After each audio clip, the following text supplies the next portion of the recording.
I'll start the recording. Screen share.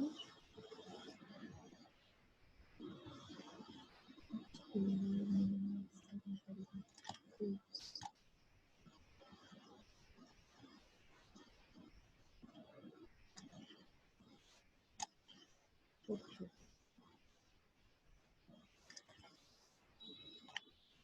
Now screen visible है ना?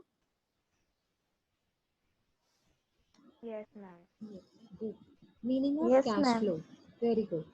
So what is meaning of cash flow? The statement of cash flow, जिसको हम cash flow statement भी बोलते हैं, is one of the three key financial statements. मतलब financial statements में trading profit and loss, balance sheet और cash flow statement actually तीनों को काउंट किया जाता है. आज तक हमने क्या सीखा था? Trading profit and loss is one thing, उसको मर्ज कर दिया गया है ट्रेडिंग प्रॉफिट एंड लॉस को. और फिर उसके बाद है आपका बैलेंस शीट, उसके बाद आता है कैश फ्लो स्टेटमेंट. तो cash flow statement is a part of financial statement. सबसे पहली बात, that report the cash generated. क्या रिपोर्ट करता है ये? क्या दिखाता है ये स्टेटमेंट? रिपोर्ट मतलब जिसमें से क्या पता चलता है. आपने रिपोर्ट लिख दी कि मैंने रिपोर्ट लिख दी कि ये बच्चा मीटिंग अटेंड करता है डेली, रेगुलर लेक्चर्स अटेंड करता है, और ये बच्चा रेगुलर लेक्चर्स अटेंड नहीं करता है.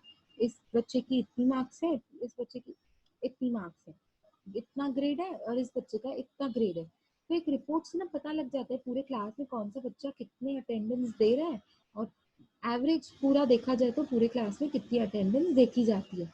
वो रिपोर्ट पढ़ के पता चल जाता है. अब जैसे आपको रिपोर्ट मिलती है, आपका मार्कशीट मिलता है, तो that is also a type of report. Marksheet से पता चल जाता है कि आपने पेपर में क्या लिखा था, क्या नहीं लिखा था, और उस हिसाब से आपको मार्क्स मिल जाते हैं. तो हम मार्क्स देखकर समझ सकते हैं कि बच्चे ने ग्रेड क्या लाया. ठीक है, फर्स्ट आया, सेकंड आया, कि कोई रैंक नहीं आया, फेल हो गया. तो रिपोर्ट का मतलब क्या होता है? रिपोर्ट देखकर आप पूरा पता लगा सकते हो कि कंपनी में क्या क्या चीज हो सकती है, और क्या इन्वेस्ट कर सकते हैं और क्या इन्वेस्ट नहीं कर सकते हैं, कंपनी में क्या अच्छा हो रहा है और क्या सही नहीं हो रहा है. रिपोर्ट से पता लग जाता है वो. तो फिर कैश फ्लो स्टेटमेंट भी एक रिपोर्ट है. That report the cash generated. ये क्या रिप्रेजेंट करता है? कि कितना कैश जनरेट हुआ. जनरेट मतलब आया. ठीक है. एंड स्पेंट मतलब खर्चा हुआ during a specific period of time. Time कुछ भी हो सकता है, मंथली भी हो सकता है, क्वार्टरली भी हो सकता है, ईयरली भी हो सकता है. वो it depends on company to company, वो कैसे अपना कैश फ्लो स्टेटमेंट बनाते हैं. मंथली बनाते हैं तो मंथली देखेंगे, क्वार्टरली बनाते तो थ्री मंथ्स का देखेंगे, और ईयरली बनाते तो 12 मंथ्स का एक साथ देखेंगे. The statement of cash flow acts as a bridge between income statement and balance sheet. मतलब हम लोग जो ये कैश फ्लो बनाते हैं, कैश फ्लो स्टेटमेंट जो बनाते हैं, ये दो चीजों के दो चीजों के बीच की जो गैप है वो फिल करता है. कौन सी दो चीजों की गैप फिल करता है? एक इनकम स्टेटमेंट जिसको आप पीएनएल बोलते हो, और दूसरा होता है बैलेंस शीट. तो पीएनएल और बैलेंस शीट के बीच में जो गैप होती है ना, उसको फिल करते हैं कैश स्टेटमेंट. क्योंकि कभी कभी है ना, हमारा नेट प्रॉफिट जब हम लेके जाते हैं बैलेंस शीट में, तो वो टैली नहीं करता बैलेंस शीट. क्यों? क्योंकि कैश की कमी होने की वजह से. कभी कभी हमारे पास स्टेटमेंट में उसका कैश जितना दिख रहा है, हमारे एक्सपेंसेस जितने इनकम दिख रहे हैं, वो हमारे अवेलेबल कैश बैलेंस से मैच नहीं करता. हम में भी कुछ भूल गए रिकॉर्ड करना एक्सपेंसेस को, इनकम नहीं दिखाई, कुछ भी रीजन हो सकता है जिसकी वजह से हमारा कैश बैलेंस मैच नहीं करते. तो उस वजह से नेट प्रॉफिट की गड़बड़ हो जाती है, और वही नेट प्रॉफिट जब हम बैलेंस शीट में लेके जाते हैं तो बैलेंस शीट टैली नहीं होता है. तो इन दोनों के बीच की गैप को फिल करता है कैश. ठीक है. By showing how many moved in and how many moved out of the business. मतलब कितना कैश कंपनी में आया और कितना कैश कंपनी से गया. अब हम नेक्स्ट करते हैं three sections of statement of cash flow. सबसे important, very very very important, आपके पास अगर आपने फेयर बुक जो बनाए, अगर आपको लिखना है तो ये लिख दो, बिकॉज ये पीपीटी बहुत इंपॉर्टेंट है, बहुत ज़्यादा, क्योंकि आपके पास बुक्स भी नहीं है तो आप पढ़ोगे कैसे। ठीक है, तो ये आपको प्रेजेंटेशन बहुत हेल्पफुल रहेगा। अब 3 sections of the statement of cash flow. 3 sections क्या है? जब भी हम कैश फ्लो स्टेटमेंट की बात करते हैं, जब भी, तो उसमें 3 एक्टिविटीज आती है। तीन, कौन सी 3 एक्टिविटीज होती हैं? ध्यान से देखो। सबसे पहला होता है ऑपरेटिंग एक्टिविटी। आप ये देखो, इससे आपको क्लियर हो जाएगा क्या होता है। सबसे पहला, कैश फ्लो एक्टिविटीज को मैंने 3 पार्ट्स में डिवाइड किया। सबसे पहला होता है कैश फ्रॉम ऑपरेटिंग एक्टिविटी, फिर दूसरा होता है कैश फ्रॉम इन्वेस्टिंग एक्टिविटी, और नेक्स्ट होता है कैश फ्रॉम फाइनेंसिंग एक्टिविटी। देखो हम लोग ना 10:45 तक लेक्चर लेंगे, उसके बाद आपको 15 मिनट्स का ब्रेक है, फिर आरएम का लेक्चर होगा, नंदिनी मैम का। ठीक है, अब हम लोग कर रहे हैं cash flow activity, cash from operating. अब ये ऑपरेटिंग होता क्या है, ध्यान से सुनो। बिजनेस में रूटीन जो आपका बिजनेस है, the routine business, whatever expenses are done, whatever incomes are earned, उसको रिकॉर्ड करने के लिए आपके पास जो भी क्या बोलते हैं उसको, आप जब रिकॉर्ड करते हो ना, तो उसको बोलते हैं ऑपरेटिंग एक्टिविटी। मतलब जब भी आप कुछ अपने बिजनेस से रिलेटेड कोई एक्सपेंस करते हो, नॉट रिलेटेड नहीं, रिलेटेड, जब भी आप अपने बिजनेस से रिलेटेड एक्सपेंसेस और रिलेटेड इनकम्स करते हो रिकॉर्ड, उसको बोलते हैं ऑपरेटिंग एक्टिविटी।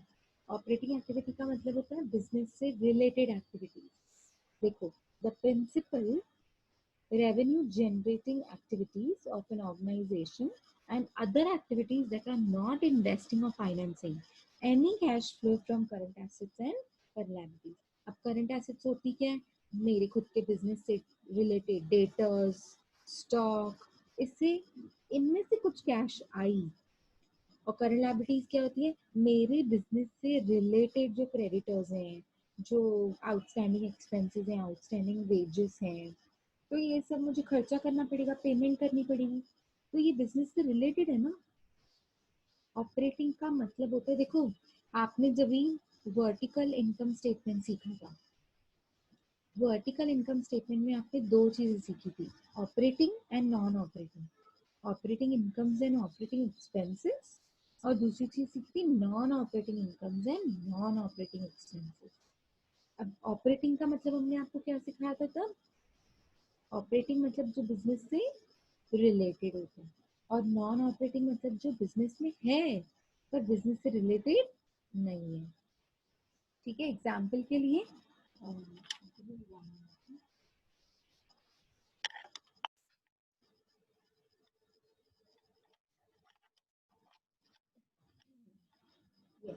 एग्जाम्पल के लिए अगर मैं बोलूँ ऑपरेटिंग एक्सपेंसेस, तो एडवर्टाइजमेंट, ऑडिट फीस, ये सब बिजनेस से रिलेटेड है और करना भी पड़ेगा, नहीं तो बिजनेस चलेगा नहीं। ठीक है, printing and stationery, postage and telegram, ये सारे कौन से खर्चे हैं? ऑपरेटिंग। नॉन ऑपरेटिंग में हमने क्या सीखा था? Loss on sale of fixed assets, loss on sale of plant and machinery, जैसे loss on sale of furniture, loss on sale of investments. I hope you remember, ये सारी आपकी नॉन ऑपरेटिंग एक्सपेंसेस में हम लोग डालते थे। आई होप आपको समझ आ रहा है, ये समझ आ रहा है? Yes, okay, good good good. Now the second one is investing activity. Investing activity क्या होता है? इन्वेस्टिंग, ध्यान से सुनो। अब जब मैंने कंपनी ओपन करी, ठीक है, अब कंपनी ओपन तो कर ली, लेकिन कंपनी में प्रोडक्ट बनाने के लिए मुझे प्लांट एंड मशीनरी चाहिए, ऑफिस चाहिए, फर्नीचर चाहिए, कंप्यूटर चाहिए, टेबल चाहिए, चेयर चाहिए। ठीक है, अब ये सब कहाँ से आएगा? अब ये तो मेरे ऑफिस से रिलेटेड तो नहीं है। देखो ये चीजें इनडायरेक्टली रिलेटेड होती है कंपनी से। अगर प्लांट एंड मशीन नहीं है तो प्रोडक्ट बनेगा नहीं, प्रोडक्ट बनेगा नहीं तो बिकेगा नहीं। तो आपको पहले कंपनी में इन्वेस्ट करना पड़ता है। मतलब पहले कंपनी बनानी पड़ती है, ऑफिस बनानी पड़ती है, फैक्ट्री बनानी पड़ती है। बनाने के लिए आपको फर्नीचर खरीदना पड़ेगा, ठीक है, फर्नीचर खरीदना पड़ेगा, और एयर कंडीशन खरीदना पड़ेगा, और क्या बोलते हैं, प्लांट एंड मशीनरी खरीदना पड़ेगा जिसपे प्रोडक्ट बनेगा। तो ये आपके लिए क्या है, लॉन्ग टर्म एसेट्स। ये देखो यहाँ पे लिखा हुआ है लॉन्ग टर्म। ये आपके लिए क्या हो जाएगा, लॉन्ग टर्म एसेट्स, जिसको आप डिस्पोज भी कर सकते हो, मतलब फ्यूचर में बेच भी सकते हो, और जिनको आप खरीद भी सकते हो, एक्विजिशन। ठीक है। तो इन्वेस्टिंग एक्टिविटी क्या होता है, एनी कैश फ्लो, या तो इनफ्लो या तो outflow, from the acquisition and the disposal, या तो खरीदना या तो बेचना, of long term assets. Long term assets मतलब furniture, fixtures, plant and machinery, car, vehicle, air condition, computers, table, chair, and other investments not included in cash equivalents. जो cash में directly involve नहीं होता है, पर ये इन्वेस्टमेंट्स होती है लॉन्ग टर्म के लिए। जैसे आपने किसी कंपनी के शेयर्स खरीद लिए, आपने इन्वेस्टमेंट किया, किसी कंपनी के शेयर्स खरीद लिए, आप भी कंपनी हो लेकिन आपने बैंक के शेयर्स खरीद लिए, हो सकते हैं ऐसे। आप एक कंपनी हो और दूसरी कंपनी के शेयर्स खरीद सकते हो, हाँ खरीद सकते हो। दूसरे बैंक के शेयर्स खरीद सकते हो, हाँ खरीद सकते हो। इंश्योरेंस कंपनी के शेयर्स खरीद सकते हो, खरीद सकते हो। डिबेंचर्स में इन्वेस्ट कर सकते हो, गवर्नमेंट की सिक्योरिटीज में इन्वेस्ट कर सकते हो। तो ये सारी चीजें इन्वेस्टमेंट में आती हैं। इन्वेस्टमेंट का सिर्फ मतलब ये नहीं होता है कि मैंने गोल्ड खरीद के रख लिया और मैंने कंपनी के शेयर्स खरीद के रख लिए, डिबेंचर्स, ये तो है ही। प्लस आपने अपना जो ऑफिस ओपन किया है, ये भी तो एक तरीके का इन्वेस्टमेंट है। ऑफिस ओपन किया, रेनोवेट कर पाया, एयर कंडीशन लगाया, रेफ्रिजरेटर वहाँ पे छोटा सा रख लिया, और फर्नीचर पड़ा है, प्लांट एंड मशीनरी, ये क्या है आपके लिए, आपकी असेट। तो आपकी असेट में आपने पैसा इन्वेस्ट किया है, पैसा डाला है, और इसके जरिए ही आपका बिजनेस चालू हो सकता है। समझ आया, इसको बोलते हैं इन्वेस्टिंग एक्टिविटी। और दूसरा होता है फाइनेंसिंग। अब ये फाइनेंसिंग क्या होता है, फाइनेंसिंग का मतलब होता है जब लोग आपके पास इन्वेस्ट करते हैं। देखो बहुत बड़ा फर्क है। इन्वेस्टिंग एक्टिविटी मतलब मैंने कहीं पे इन्वेस्ट किया, मैंने मेरी कंपनी में किसी के शेयर्स और डिबेंचर्स खरीद लिए, ये एक बात हो गई इन्वेस्टिंग। अब फाइनेंसिंग का मतलब होता है किसी ने मेरी कंपनी के शेयर्स खरीद लिए, किसी ने मेरे कंपनी का प्रेफरेंस खरीद लिया जिसको स्टॉक बोलते हैं, किसी ने मेरी कंपनी के बॉन्ड्स, डिबेंचर्स में पैसा इन्वेस्ट किया। देखो है इन्वेस्टमेंट ही, फाइनेंसिंग, फाइनेंसिंग भी इन्वेस्टमेंट ही है। लेकिन मैं नहीं कर रही हूँ, लोग मेरे पास इन्वेस्ट कर रहे हैं, क्योंकि मेरी कंपनी के लिए भी तो मुझे कैश चाहिए। ठीक है। अब मुझे कैश चाहिए तो लोगों को मैं बोलूंगी मेरे शेयर्स खरीदो और मुझे कैश दो, और मैं आपको हर महीने डिविडेंड दूंगी। आया समझ में। तो ये भी तो एक तरीके का इन्वेस्टमेंट है जो लोग मेरे पास कर रहे हैं। लेकिन जब लोग मेरे पास इन्वेस्टमेंट करेंगे तो मैं उसको बोलूंगी फाइनेंसिंग। फाइनेंसिंग का मतलब होता है मैंने मेरे पास ये फाइनेंस आया। कैसे मेरे पास ये फाइनेंस आया, जब लोग मेरे पास इन्वेस्ट करते हैं। तो क्या लिखा है यहाँ पे देखो, any cash flow that results in changes in size and composition of contributed equity capital or borrowings of the entity। मतलब आपकी कंपनी का इक्विटी की साइज में और कॉम्पोजिशन में चेंजेस होना, या तो इक्विटी घटेगा या तो इक्विटी बढ़ेगा। बोरोइंग्स, इक्विटी कैपिटल मतलब उसमें प्रेफरेंस भी आ गया, इक्विटी शेयर कैपिटल नहीं लिखा है मैंने, मैंने लिखा है इक्विटी कैपिटल। इक्विटी कैपिटल मतलब प्रोपराइटर्स कैपिटल। प्रोपराइटर कैपिटल में सब कुछ आ जाता है, equity, preference, reserves and surplus. ठीक है। तो इक्विटी कैपिटल मतलब जो आपकी खुद की कंपनी की खुद की कैपिटल है, उसमें चेंजेस होना। कभी इशू हो जाना, कैपिटल बढ़ जाएगी, कभी रिडीम हो जाना, रिडम्पशन ऑफ कैपिटल, तो कैपिटल कम हो जाएगी। और वैसे ही बोरोइंग्स, बोरोइंग्स मतलब बैंक लोन ले लिया आपने, आपने डिबेंचर्स के फॉर्म में लोगों को बोला मेरी कंपनी में इन्वेस्ट करो, बॉन्ड्स के फॉर्म में इन्वेस्ट करेंगे लोग आपके पास, लोन देकर इन्वेस्ट करेंगे। तो या कोई प्रोविडेंट फंड ओपन कर दिया आपने, सॉरी ये क्या बोलते हैं, हाँ, जैसे आपने एम्प्लॉयज का प्रोविडेंट फंड काटा है तो वो आपके पास जमा है, so that is borrowings to you. ठीक है, तो आपके नाम पे वो लाइबिलिटी है, आपने अपने एम्प्लॉयज को रिटर्न करना है। लोगों ने आपके पास एफडी करवाई हुई है, समझो एग्जाम्पल। तो एफडी का मतलब क्या होता है, अब जैसे बैंक में आप एफडी करवाने जाते हो, फिक्स डिपॉजिट, तो वो एफडी आपके लिए आपका तो असेट है, आपकी इन्वेस्टमेंट है, आपको फ्यूचर में ये पैसा वापस मिलेगा, आपके लिए असेट। लेकिन सामने वाली बैंक के लिए तो कर्जा है ना, कि उन्होंने अपने पास किसी और के पैसे जमा रखे हैं जो एक टाइम के बाद बैंक को लौटाने पड़ते हैं। इसीलिए बैंक उसको बोलती है फाइनेंसिंग एक्टिविटी।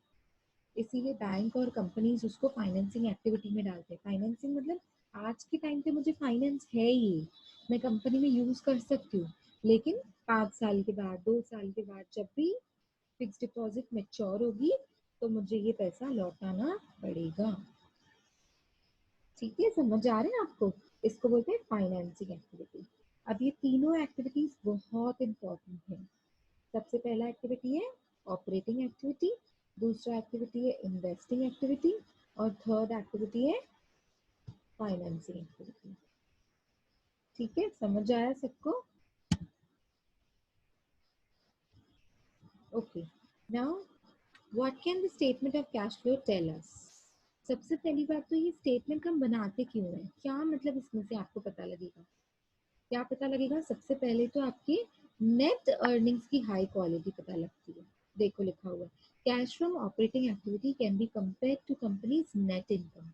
सबसे पहले तो आप ऑपरेटिंग, जो आपकी एक्टिविटी है, ऑपरेटिंग मतलब बिजनेस से रूटीन से रिलेटेड जो भी खर्चे हो रहे हैं, जो इनकम मुझे मिल रही है, उसको बोलते हैं ऑपरेटिंग एक्टिविटी। रोजाना, एवरी डे कुछ ना कुछ खर्चा हो रहा है मेरी कंपनी में, इलेक्ट्रिसिटी का बिल भर रहे हैं, postage and telegram, printing and stationery, audit fees, जो भी मेरे खर्चे हैं, या सेल्स हो रही है, परचेज हो रही है। ठीक है, प्लांट एंड मशीनरी, मशीनरी को रिपेयर कराने का खर्चा हर महीने होता है, हर 3 महीने में होता है। लेबरर्स को पे करना है मुझे, तो every month you have to keep paying them, है ना। तो ये रेगुलर खर्चे होते हैं। जो रेगुलर खर्चे और रेगुलर इनकम्स होती हैं हमारी, उसको कहते हैं। ठीक है, समझ आ रहा है ना? Very good, very good.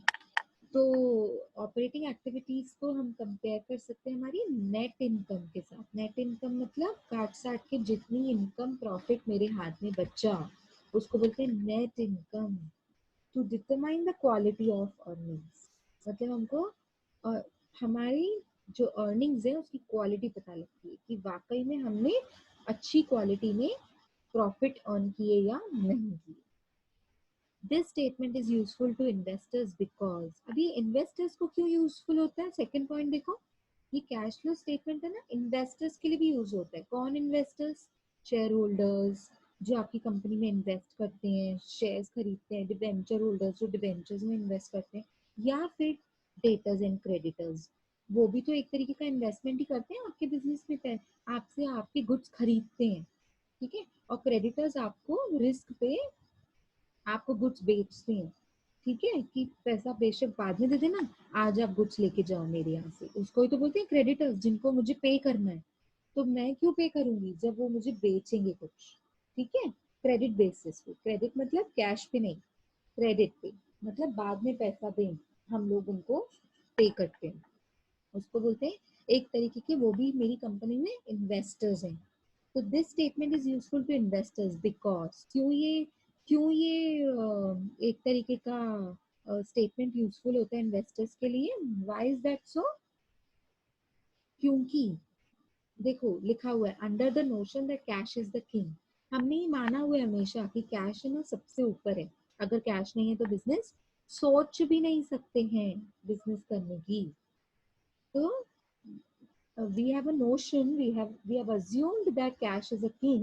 It allows investors to get an overall sense of the company's cash inflow and outflow. तो कैश फ्लो स्टेटमेंट देखने से यही तो पता लगता है कि वाकई में कितनी कैश कंपनी में आ रही है और कितनी कैश डेली जा रही है, and obtain a general understanding of its overall performance. मतलब हमको ये पता लग जाता है कि कंपनी का ओवरऑल परफॉर्मेंस कैश का कैसा है, क्योंकि कैश नहीं है तो बिजनेस नहीं है। ठीक है, समझ आया? तो कैश का इनफ्लो एंड कैश का आउटफ्लो उनको पता लग जाता है इससे। थर्ड पॉइंट देखो, if company is funding losses, अगर कंपनी लॉसेस में चल रही है उनकी एक्टिविटीज से, फ्रॉम ऑपरेशंस मतलब ऑपरेटिंग एक्टिविटीज से पता लग रहा है कि कंपनी लॉस में जा रही है, और financing investments by raising money, मतलब अगर हम लोग लॉसेस में जा रहे हैं तो इतना तो दिख रहा है कि हम लोग पैसा रेज कर सकते हैं, रेज कर सकते हैं मतलब फाइनेंसिंग एक्टिविटी को ऊपर ला सकते हैं, या तो डेट के फॉर्म में या तो इक्विटी के फॉर्म में। It will be quick, it will quickly become clear on the statement of cash flow. ये आपको कैश फ्लो स्टेटमेंट से बिल्कुल रिफ्लेक्ट हो जाएगा, फटाक से इजीली रिफ्लेक्ट हो जाएगा कि आपकी जो कैश है वो कैसे रेज हुई, इक्विटी के फॉर्म में कि डेट के फॉर्म में, आपने कोई कैसे पैसे बोरो कर लिए, लोन ले लिया, कि आपने शेयर्स इशू कर लिए मार्केट में। तो ये आपको फटाक से इजीली पूरा रिफ्लेक्ट हो जाएगा cash flow statement. so cash flow statement is very useful. अभी ना आपको मैं एक छोटा सा वीडियो दिखाती हूँ।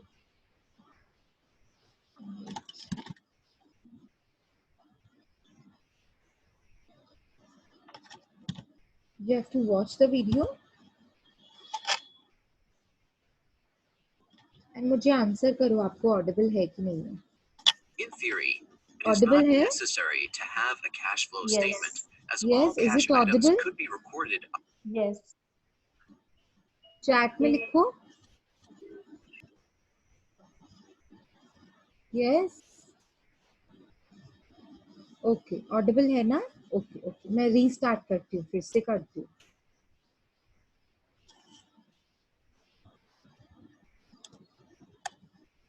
Not necessary to have a cash flow statement, as all cash items could be recorded on the balance sheet directly.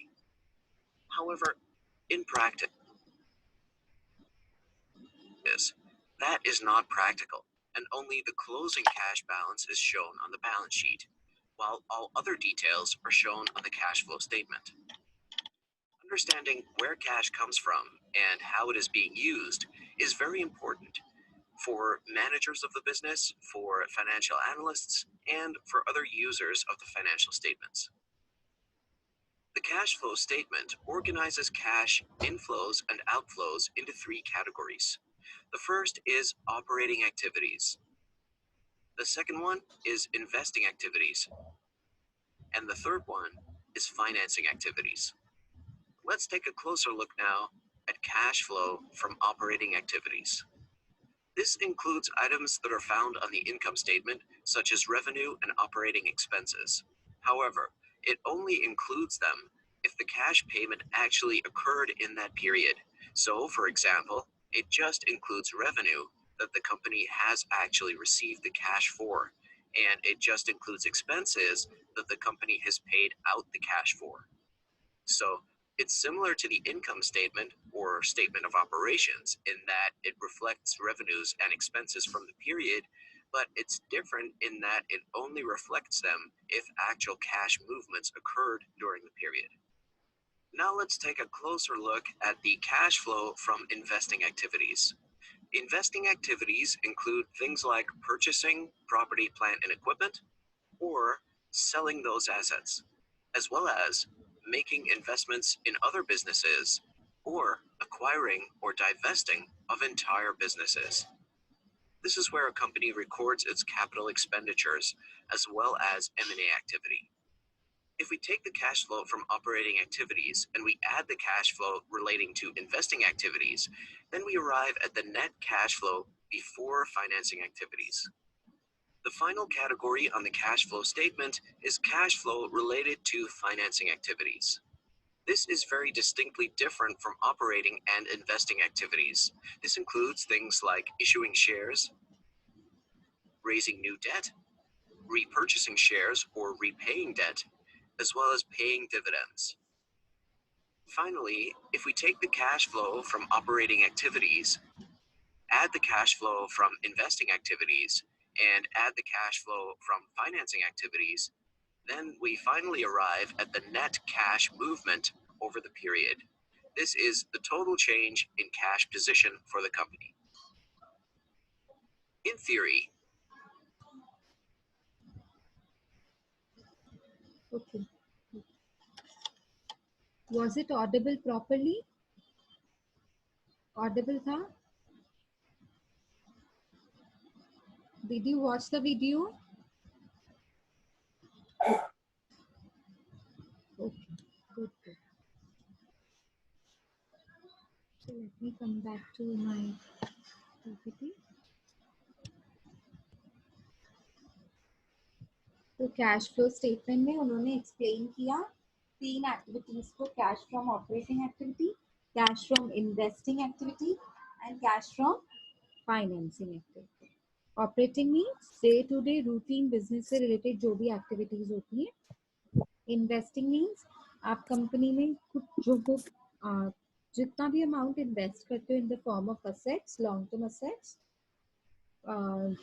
वो होने तो शेयर्स, डिबेंचर्स और B it furniture, plant and machinery, fixed assets etcetera, वो किस में आएंगे आपके investing. अब कंफ्यूज मत होना, शेयर्स और डिबेंचर्स यहाँ भी होते हैं फाइनेंसिंग में, लेकिन यहाँ पे लोग मेरे पास इन्वेस्ट कर रहे हैं। somebody is investing in my company, it becomes financing. If I invest in somebody's company, it becomes investing.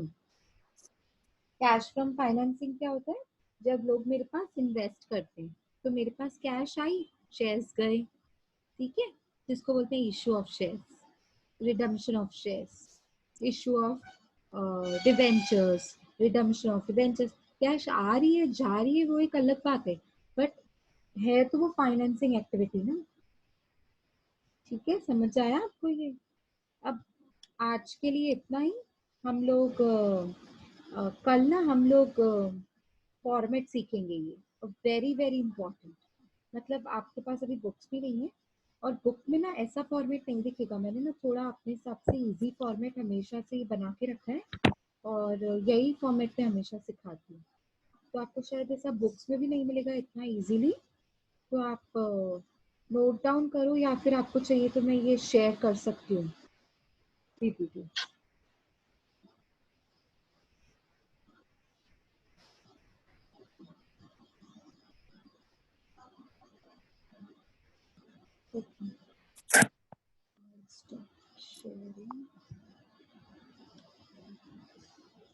Now you can unmute yourself. Unmute करके मुझे बताओ, किसी को कुछ डाउट है अभी तक? No ma'am. और अभी तक सबको समझ आया? Yes very ma'am. Good, very good, Yes समझ आ ma'am. रहा है ना? ठीक है। अभी Yes हम लोग थोड़ा ma'am. कल भी थोड़ा हम लोग ऐसा स्लो ही जाएंगे, so that you can understand clearly, क्योंकि चैप्टर थोड़ा टिपिकल है, उतना इजी नहीं है। Thank you ma'am. हाँ, तो हम लोग कल के लेक्चर में वापस फॉर्मेट से शुरू करेंगे, ठीक है? तब तक के लिए आपको मेरे पास है ना गूगल क्लासरूम का एक कोड है। अभी गूगल क्लासरूम पता है सबको? No ma'am. Yes ma'am, मालूम है. हाँ, तो ना आपको क्या करना है, गूगल क्लासरूम पहले डाउनलोड करना है अपनी मोबाइल में। गूगल क्लासरूम से मैं आपको एक कोड बताऊंगी, वो कोड से आपको मेरा क्लास ज्वाइन करना है, ठीक है? वो क्लास ज्वाइन जब आप करोगे ना, तो उसमें हम लोग, मैं आपसे जो भी मटेरियल है वो शेयर कर सकती हूँ। जैसे अभी ये पावर पॉइंट प्रेजेंटेशन है कैश फ्लो का, वो शेयर कर सकती हूँ। और कुछ भी असाइनमेंट मुझे आपको देना होगा या कुछ भी होमवर्क देना होगा, तो वो मैं वहाँ पे आपको दूंगी, तो वहाँ आपको सब पता लगेगा, ठीक है? तो मैं ना आपको थोड़े टाइम में कोड भेजूंगी, वो कोड से आपको ज्वाइन करना है। उसके लिए आपको कंपलसरी जीमेल अकाउंट होना चाहिए। सबके पास जीमेल अकाउंट है? Yes. Yes ma'am. Okay, very good. Gmail account compulsory होना चाहिए, अगर नहीं है तो अभी बना लो। जीमेल अकाउंट बनाओ, और उसमें गूगल क्लासरूम करके एक ऐप होता है, वो डाउनलोड करो, ठीक है? फिर मैं आपको कोड भेजूंगी, वो कोड से आपको ज्वाइन क्लास करना होता है, ओके? समझ आया? अगर नहीं भी समझ आएगा तो कल के लेक्चर में मैं आपको हेल्प कर लूंगी. Okay, is that fine? Yes ma'am. Okay, चलो अभी तक के लिए हम लोग इतना ही करते हैं. आज फर्स्ट लेक्चर था तो ज्यादा मुझे आपको बर्डन भी नहीं देना है. आज के लिए इतना ही, कल पे कंटिन्यू करते हैं. Okay yes ma'am. Thank you ma'am. Okay okay, चलो I will end the meeting. हाँ, ओके, सी यू टुमारो.